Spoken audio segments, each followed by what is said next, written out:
Hello there. This will cause outrage and fury amongst the law-abiding citizenry, especially the more financially hard-pressed.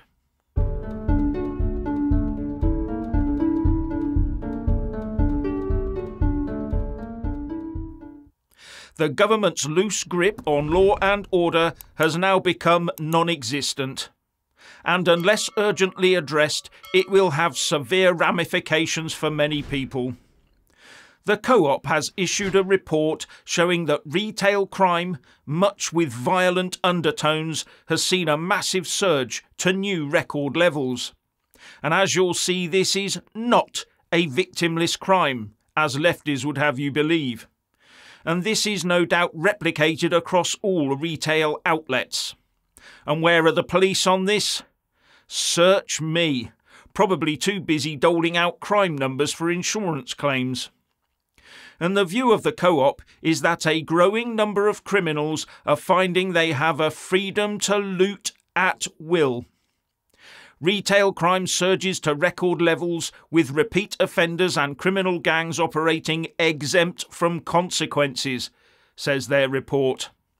And in the 6 months to June, the retailer saw 1,000 incidents of retail crime, shoplifting and antisocial behaviour every day in the 6 months to June, which is a 35% year-on-year increase.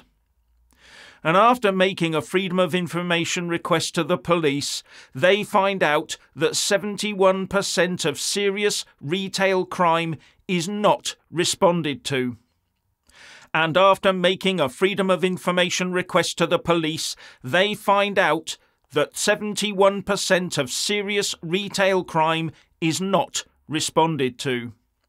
That tells us that shoplifting is not at all high on the police priority lists, while getting dolled up to attend certain parades and twerking do seem to be.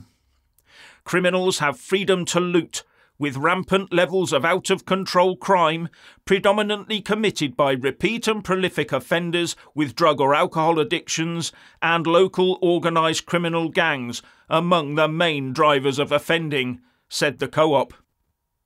And one inner-city outlet was looted 3 times in one day.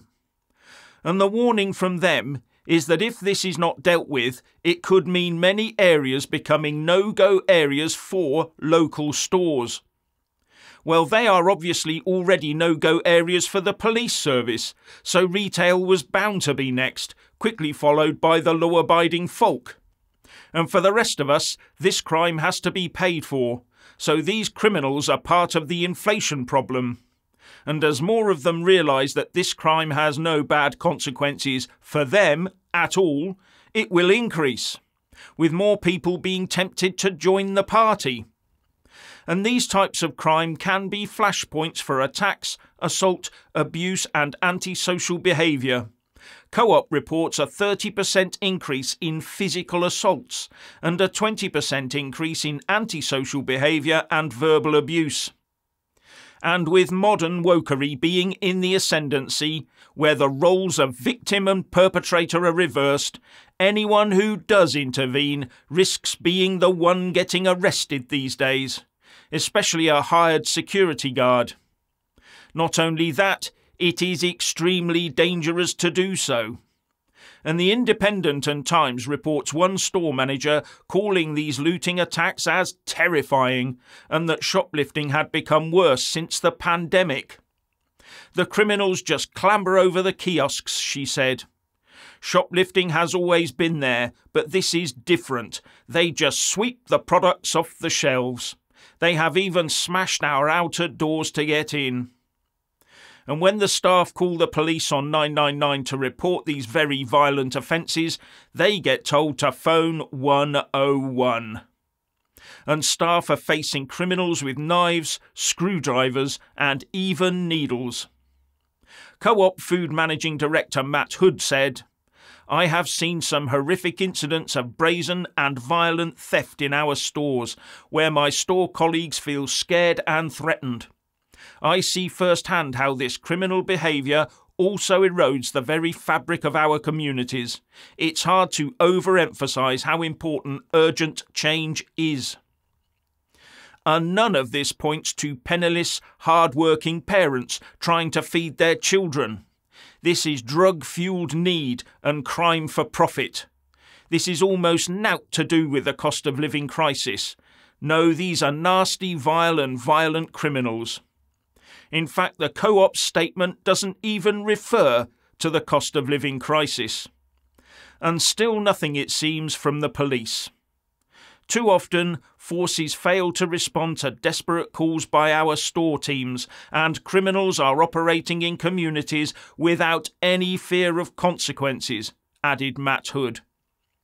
And the Association of Convenience Stores chief executive, James Lohman, said, "Shop theft is rising because repeat offenders and organised criminals are targeting local shops to steal goods to resell. This organised criminal activity exploits vulnerable people by getting them to steal to order in exchange for their next fix, funds illegal drug trade and harms businesses that provide essential services to communities." Seems that the Co-op management know more about this problem and how it affects local communities than our politicians and the police do. Oh, and don't forget those extremely well-paid police and crime commissioners. Never hear a peep out of them, do we? What is the point of them? Our police forces must rise to this challenge. Or is it easier to monitor thought crime from a cosy office? It looks to me like the police, their chief constables and the police and crime commissioners, as well as the Home Office and related politicians, have all got their priorities all mixed up. And it's no good hiring more police officers if they end up being bound in red tape while monitoring Twitter and Facebook. Or maybe they're too intent on making sure all the correct boxes are ticked in their woke administrative returns to the Home Office. But whatever it is, this culture must change, or we'll see crime start to rise in many other areas too, like burglary perhaps, if it hasn't already. Now a quick update on Nigel Farage and his new banking crusade. In a piece in the Telegraph, Farage says he is now seriously motivated to take on the wokeness in banks. And as a result, he will be launching over the course of the next few days an exercise designed to gather together all of those that have been debanked, with the aim of building a database to find out which banks are the worst offenders and what the commonest reasons for closing accounts are in order to lobby ministers and Parliament for change. Wonder if it'll also show the political leanings of the debanked.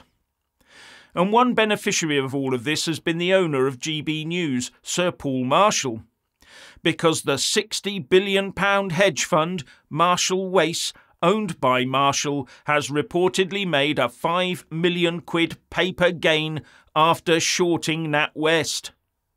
But before anyone gets too conspiratorial over all of this, the Telegraph says this bet is understood to be mostly computer-driven. And Marshall Wace is also shorting one of this year's largest initial public offerings, or IPO. Cab Payments has only just come to market and it's being shorted. And in April, FNLondon.com reported that the hedge fund was shorting other companies like Next and Burberry. But I doubt that will stop the spurious claims that Farage and Marshall are in cahoots on this somehow. Farage has certainly stamped his mark on politics with Brexit, and now he's targeting the woke banking sector.